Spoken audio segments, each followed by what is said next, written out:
Hello friend, welcome back to my channel রিস্টিস। আশা করি সবাই তোমরা খুব ভালো আছো। বন্ধুরা, আজ তোমাদের সাথে মাছের একটা দারুণ সুস্বাদু রেসিপি শেয়ার করব, যা ছোট বড় সবাই খুব পছন্দ করবে আর ভাতের সাথে খেতে লাগে অসাধারণ। চলো তবে এবার রান্না শুরু করি। এখানে আমি 2 চামচ পোস্ত নিয়েছি 2টো পটল, একটা ঝিঙে, একটা আলু, একটা ছোট মাপের টমেটো, কিছু কাঁচা লঙ্কা আর কাতল মাছের 4টে টুকরো। প্রথমে পোস্ত আমি 2টো লঙ্কা দিয়ে ভালো মতন বেটে নিচ্ছি। আর নিচ্ছি টক দই 2 চামচ পরিমাণে। মাছগুলো নুন আর হলুদ দিয়ে ভালো মতন প্রথমে মেখে নিচ্ছি।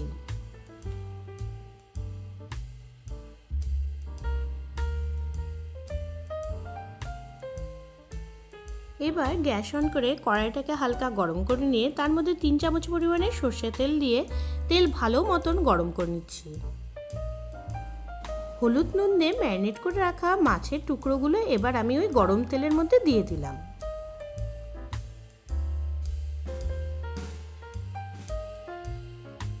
ভালো মতন 2 সাইডই আমি মাছের টুকরোগুলো ভেজে নিচ্ছি।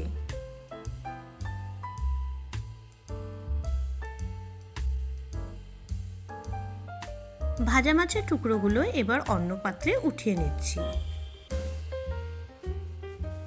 কড়াইতে দিয়ে দিলাম ছোট চামচে 1 চামচ পরিমাণে কালো জিরে আর একটা চেরা কাঁচা লঙ্কা।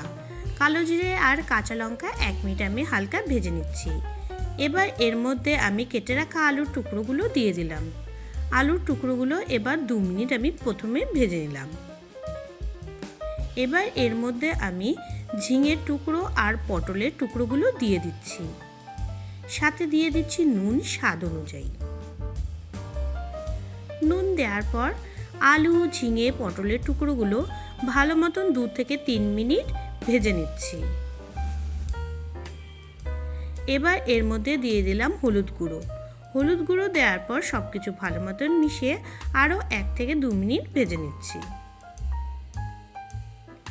আলু, ঝিঙে, পটলের টুকরোগুলো ভালো মতন ভেজে নিয়েছি। এবার এর মধ্যে টমেটোর টুকরোগুলো দিয়ে হালকা একটু নেড়েচেড়ে নিচ্ছি। টমেটো দিয়ে হালকা নেড়েচেড়ে নেওয়ার পর এর মধ্যে আমি পোস্ত বাটা দিয়ে দিলাম। পোস্ত বাটা দেওয়ার পরও গ্যাসের ফ্লেম একদম কম করে নিয়ে ভালো মতন সব উপকরণের সাথে মিশিয়ে নিচ্ছি। এবার এর মধ্যে দিয়ে দিলাম টক দই।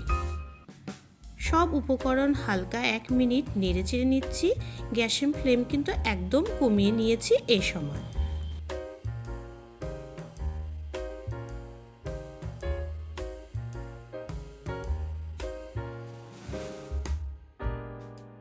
এবার এতে দিয়ে দিচ্ছি 1 কাপ পরিমাণ মতো জল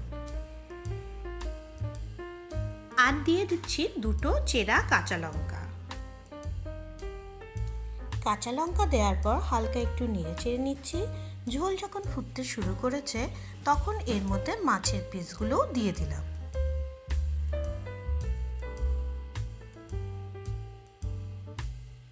মাছের পিসগুলো দেওয়ার পর হালকা একটু নেড়েচেড়ে নিচ্ছি। এই লো হিটেই এখন আমি কভার দিয়ে মাছের ঝোল 3 থেকে 4 মিনিটের জন্য ভালো মতন হতে দেব।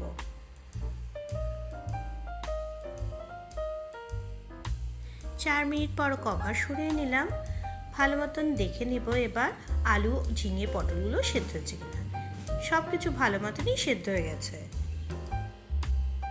বন্ধুরা, পোস্ত বাটা, টক দই দিয়ে ঝিঙে, আলু, পটলের এই কাতল মাছের ঝোল কিন্তু আমার তৈরি। গ্যাসের ফ্লেম অফ করে দিচ্ছি আর উপর দিয়ে দিচ্ছি 1/2 চামচ পরিমাণে কাঁচা সর্ষের তেল।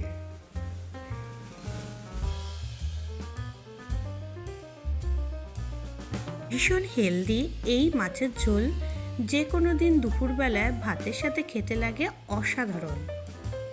বন্ধুরা, বাড়িতে তোমরা এইভাবে মাছের ঝোল একবার ট্রাই করে আমাকে অবশ্যই কমেন্ট করে জানিও কেমন লাগলো।